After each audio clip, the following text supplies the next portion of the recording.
आया, आपको एक किस्सा सुनाने आया।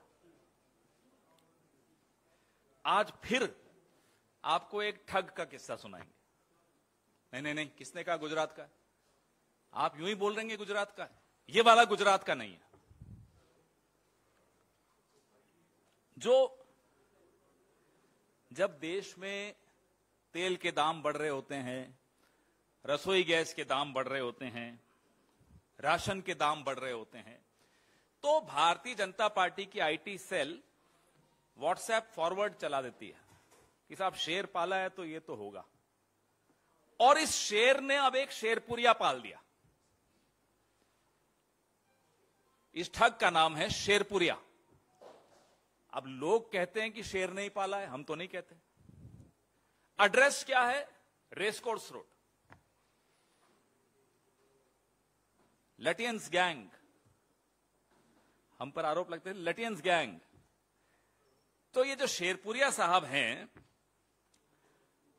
ये भारतीय जनता पार्टी के तंत्र में, उनके इकोसिस्टम में किस तरह से घुसे हुए हैं, ये हमने और आपने पिछले 3 दिनों में लगातार फोटोग्राफ्स देखी। और फोटोग्राफ्स ऐसी नहीं है कि सार्वजनिक जगह पर कहीं फोटोएं खिंचवा लेते हैं जैसे लोग हम एक दूसरे के साथ, वैसी नहीं है ये।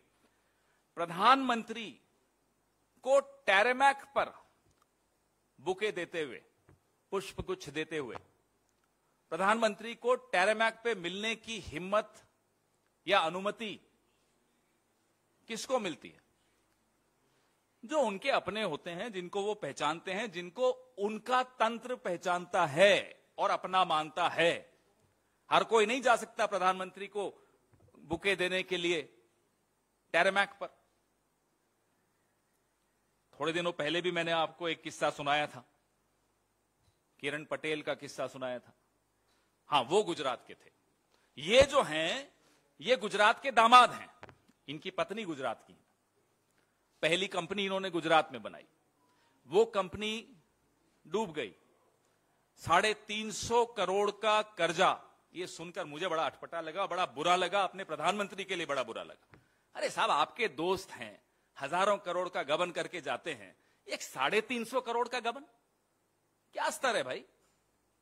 कुछ कमजोर पड़ रहे हैं हमारे प्रधानमंत्री। दोस्ती का फायदा भी नहीं दिलवा पाए पूरा। 350 करोड़, 350 करोड़ का गबन। स्टेट बैंक ऑफ इंडिया, यानी कि ये जो मेरे सामने मेरे दोस्त बैठे हैं, मेरे बगल में जो मेरा दोस्त बैठा है और मैं खुद, ये हमारा और आपका पैसा लेकर 350 करोड़ ये शेरपुरिया जी ने ढेरपुरिया कर दिया, बर्बाद कर दिया, गबन कर दिया। रेस कोर्स में जो घर इन्होंने ले रखा था किसी महिला के नाम पर, उसमें अब इनका नेटवर्क देखो कितना बड़ा, इतना बड़ा नेटवर्क कि जो वाईफाई का जो नेटवर्क है उसका नाम था पीएमओ। ये आपको मजाक लगेगा, लेकिन जिनके इशारे के बिना इस देश में इनकी आईटी सेल कहती है पत्ता भी नहीं हिल सकता, उनकी घर के पीछे एक महाठग उनके नाम का उपयोग करता है। उसका वाईफाई भी इन्हीं के नाम का उपयोग करके चलता है। बड़े बड़े लोगों को, उद्योगपतियों को, अफसरों को इस्तेमाल करता है। अब वो डालमिया नाम की एक कंपनी है, ईडी के साथ सेटलमेंट करने के लिए डालमिया तक को लूट लिया और एनजीओ भी चलाते हैं। अच्छा, वैसे एक बात देखिए आप, जितने जो महाठग निकल के आ रहे हैं और प्रधानमंत्री के साथी भी अपने आप को बताते हैं, उन सब का बायो देखिए, बड़ा मजेदार होता है। राष्ट्रभक्त, भगवान के नाम होंगे।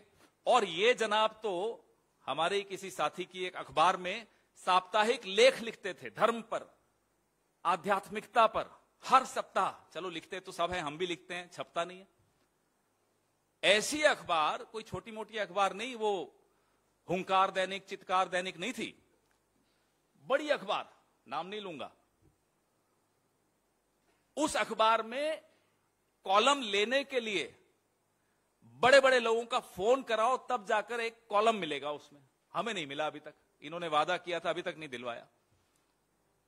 याद है ना, वही अखबार है। उस अखबार में साप्ताहिक लेख अच्छा जीवन कैसे जिएं, सनातन धर्म क्या है, और तो और जनाब ने प्रधानमंत्री श्री नरेंद्र मोदी पर एक पुस्तक भी लिख दी उनका स्तुतिगान करने। तो ये सब हो रहा हो और प्रधानमंत्री को मालूम नहीं पड़े, क्या यह संभव है? मैं आपसे पूछता हूं, क्या यह संभव है? आप आज अभी यहां से निकलकर एक स्टोरी फाइल करिए प्रधानमंत्री के खिलाफ, चुनौती देता हूं, 5 मिनट में, वो है ना हमारा एक पड़ोसी है नाम जिसका जोशी है, उसका फोन आ जाएगा, उनको मालूम पड़ जाएगा कि आप लोग कोई स्टोरी लिख रहे हैं मोदी जी के खिलाफ। लेकिन ये जनाब मोदी जी पे किताब लिखते हैं, रोज हर हफ्ते एक आर्टिकल लिखते हैं, राष्ट्रभक्त बताते हैं अपने आप को, मोदी जी के नाम को का उपयोग करके, दुरुपयोग करके, सदुपयोग करके लूट रहे हैं लोगों को, और मोदी जी को पता ही नहीं। आखिर कहां व्यस्त हैं हमें नहीं मालूम। इनका सोशल मीडिया प्रोफाइल जरूर देखिएगा। और प्रधानमंत्री के साथी भी, राजनाथ सिंह जी एक कार्यक्रम में इनका भाषण सुनते हुए ताली बजा रहे थे। बड़े बड़े मंत्री, बड़े बड़े अफसर, जो इनकी फाउंडेशन चलती है, उसमें कुछ अफसर सलाहकार है, रिटायर्ड आईएएस अफसर। एक तो ऐसे अफसर हैं जिनके तार वो किरण पटेल से जुड़े हुए हैं। और एक बड़ी रोचक बात बताऊं, संवेदनशील राज्य के उपराज्यपाल मनोज सिन्हा साहब, बहुत संवेदनशील राज्य है, वहां जो उपराज्यपाल होगा वो जाहिर सी बात है बहुत समझदार व्यक्ति होगा।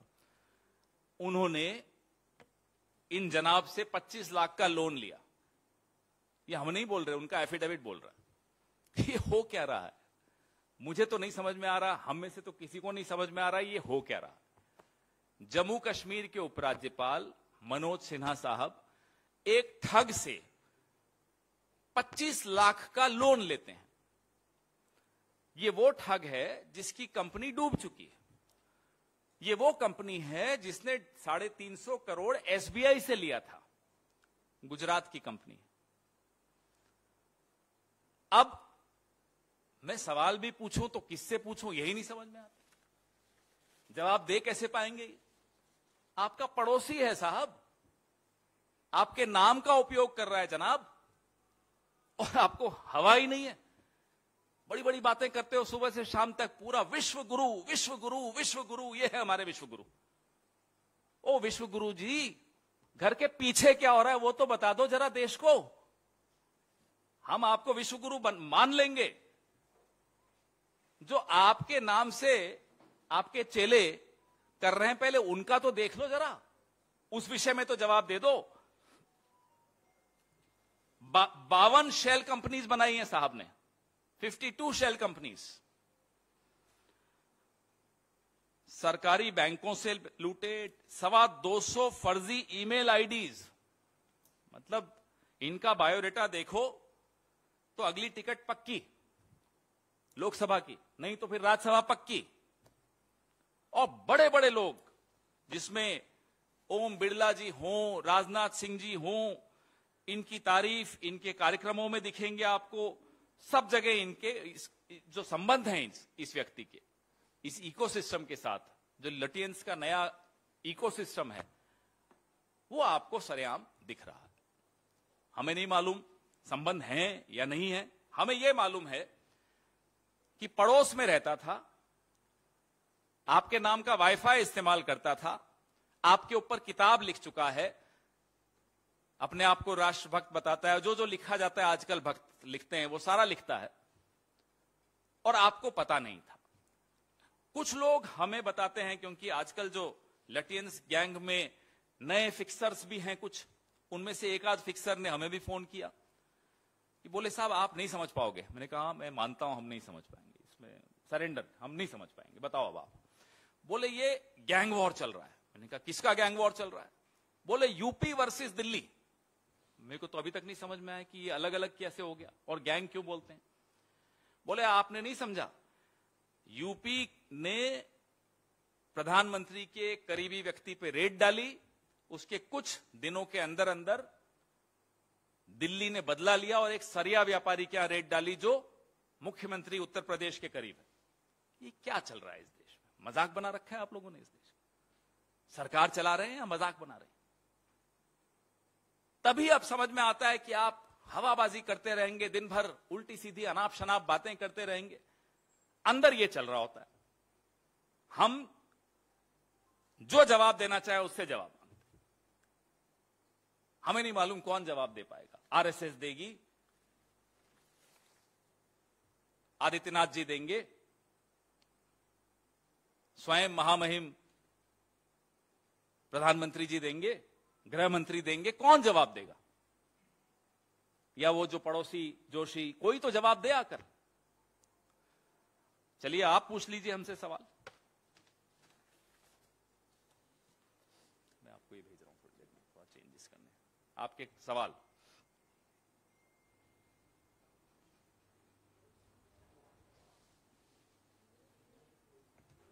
जी, या तो आपको इस विषय में मुझसे भी ज्यादा मालूम है इसलिए आप सवाल नहीं पूछ रहे, या आप जानना नहीं चाहते? चल रही? Very good, very good, very good. हाँ पूछिए पूछिए, 5 मिनट हैं सर। चलना पड़ेगा। प्रधानमंत्री मोदी ने माइक उनके पास है सर, वो आपको भी चाहिए होगा सर। प्रधानमंत्री मोदी, जिस तरीके से कांग्रेस ने कहा कि हम पीएफआई और बजरंग दल पर बैन लगाएंगे, सरकार आएगी, हमारी सांप्रदायिक एजेंडा चलाने वालों के खिलाफ कार्रवाई करेंगे, तो प्रधानमंत्री मोदी ने कहा है कि मंगलवार का दिन है, हम बजरंगबली को नमन करने आए हैं और कांग्रेस जय बजरंगबली बोलने वालों को ताले में बंद करना। शर्म आनी चाहिए। अगर प्रधानमंत्री ने ऐसा कहा है तो पूरी तरह से मैं बोल सकता हूं, दावे के साथ कह सकता हूं कि शर्म आनी चाहिए प्रधानमंत्री। ये ध्रुव सक्सेना जिस दल के हों, उनको आप मेरे आराध्य देव हनुमान जी से कंपेयर करेंगे, बजरंग बली से कंपेयर करेंगे? ये रक्षा करते हैं हमारी? मोदी जी आपसे भी यही रक्षा करते हैं हमारी। इनसे आप तुलना कर रहे हैं बजरंग दल की, जिनके विषय में आपके अपने नेता ज्योतिरादित्य सिंधिया ने क्या कहा था, याद है 2017 में? कि ये आईएसआई से संबंधित लोग हैं, आईएसआई सर्टिफाइड पार्टी है। फोन उठाइए प्रधानमंत्री जी और पूछिए जरा ज्योतिरादित्य सिंधिया से क्या विचार है उनके बजरंग दल के विषय में। बजरंग दल की तुलना बजरंगी से करेंगे और हम बर्दाश्त कर लेंगे? ये अपमान नहीं सहेंगे हम। कैसे अपमान कर सकते हैं वो बजरंग बली का? हम, अरे हमारी भी श्रद्धा है, हमारी भी आस्था है, हम अपने दिल के पास रखते हैं अपनी आस्था को, लेकिन कोई सीमा होती है अपमान करने की हमारी आस्था। आप कैसे अपमान कर सकते हैं मेरी आस्था का? माफी मांगे प्रधानमंत्री इस देश से और करोड़ों ऐसे भक्तों से जो बजरंग बली को अपने दिल के करीब रखते हैं। अपमानित करने का अधिकार प्रधानमंत्री को नहीं दिया किसी ने भी। मेरी आस्था को अपमानित किया उन्होंने। आज पूछिए जरा उनसे, ध्रुव सक्सेना से उनके क्या संबंध है, और पूछिए हनुमान चालीसा आती है उनको? और प्रधानमंत्री जी के लिए तो मैं 2 शब्द कहूंगा, 2 लाइनें कहूंगा, महावीर विक्रम बजरंगी कुमति निवार सुमति के संगी। जाके उनको बताइए और उनसे पूछिए इसका अर्थ मालूम है, और अगर अर्थ मालूम है तो आत्मसात करें ये अर्थ। आप कह रहे हैं कि बजरंग बली का अपमान उन्होंने किया है, आपकी आस्था के साथ खिलवाड़ किया है, तो क्या आप केस करेंगे, मानहानि का दावा करेंगे? हम इस देश में धर्म और राजनीति को अलग रखते हैं। यह देश मुद्दों पर चुनाव लड़ता है, यह देश मुद्दों की राजनीति को बर्दाश्त करता है, पसंद करता है, स्वीकार करता है। इस तरह की ओछी बातों को यह देश नहीं मानेगा। हम क्या बदला लेंगे, हम क्या केस करेंगे? जवाब मिल जाएगा इनको 13 मई को। सर आपने ये जो प्रॉमिस किया है ये कर्नाटक का में किया है, तो आपकी और भी स्टेट्स में गवर्नमेंट है, क्या वहां पर भी वहां के लोगों को क्या चाहिए? वहां के लोगों से चर्चा करने के पश्चात मैनिफेस्टो बनाया जाता है। ये जो मैनिफेस्टो बना है, वहां के लोगों की क्या मांग थी, उस मांग को दिमाग में रखते हुए फिर हमने ये लिखा है। जी सर, इसी का सप्लीमेंट्री है नीरज हूं न्यूज 18 इंडिया से। यानी आप कह रहे हैं कि राजस्थान, हिमाचल प्रदेश और छत्तीसगढ़ के लोग नहीं चाहते कि बजरंग दल पे बैन लगे, कर्नाटक के लोग चाहते हैं, इसलिए जब वहां का मैनिफेस्टो बनेगा, जब वहां कंसल्टेशन प्रोसेस शुरू होगा, मैं अभी की बात कर रहा हूं, पिछले 5 साल में जो जो कांड इन लोगों ने किए हैं वो आपके सामने है। आपके सामने है किस तरह से ध्रुव सक्सेना कौन था, बताइए। चलिए मैं पूछता हूं, मोदी जी जवाब दें। पहले माफी मांगे हमसे, मुझ जैसे कई भक्त हैं हनुमान जी के, उनसे माफी मांगे पहले मोदी जी, और फिर जवाब दे कौन है ध्रुव सक्सेना। और जवाब नहीं मालूम है उनको तो ज्योतिरादित्य सिंधिया से फोन करके पूछ लें। सॉरी, लेकिन कुछ चीजों पे गुस्सा हमें भी आता है। पवन जी, आपके राजनीतिक सहयोगी हैं शरद पवार, उन्होंने पार्टी का पद छोड़ने का, अध्यक्ष पद छोड़ने का ऐलान किया है। कांग्रेस की क्या प्रतिक्रिया है इस पर? ये उनका आंतरिक मामला है। बहुत वरिष्ठ राजनेता है इस देश के, हर पार्टी में उनका सम्मान है। उनकी पार्टी के भीतर क्या निर्णय लिया जा रहा है उसमें हम हस्तक्षेप करें, सार्वजनिक रूप से हस्तक्षेप करें, वो उचित नहीं होगा। हाँ जी सर, एक और हेमंता विश्व शर्मा ने कहा है कि कांग्रेस का जो घोषणा पत्र है इसमें बजरंग दल को बैन करने की बात है, क्योंकि पीएफआई पहले से बैन है, मुस्लिम आरक्षण को दोबारा से देने की बात है। तो इतना तो जिन्ना का आरक्षण वो लगता है घोषणा पत्र है, कांग्रेस का नहीं, और आज से कांग्रेस खत्म हो जाएगी। इस तरह की हल्की बातों का मैं जवाब देने नहीं बैठा हूं। मैं हेमंता बिस्वा शर्मा से भी कहता हूं कि वो माफी मांगे हम जैसे हनुमान जी के भक्तों से। पहले माफी मांगे फिर उनसे चर्चा होगी। ऐसे ही चले आएंगे मुंह उठाकर हनुमान जी के खिलाफ बोल देंगे और बजरंग दल की तुलना बजरंगी से करेंगे, हमारे भगवान से। हैं कौन भाई, कौन है ये लोग? धन्यवाद। Thank you.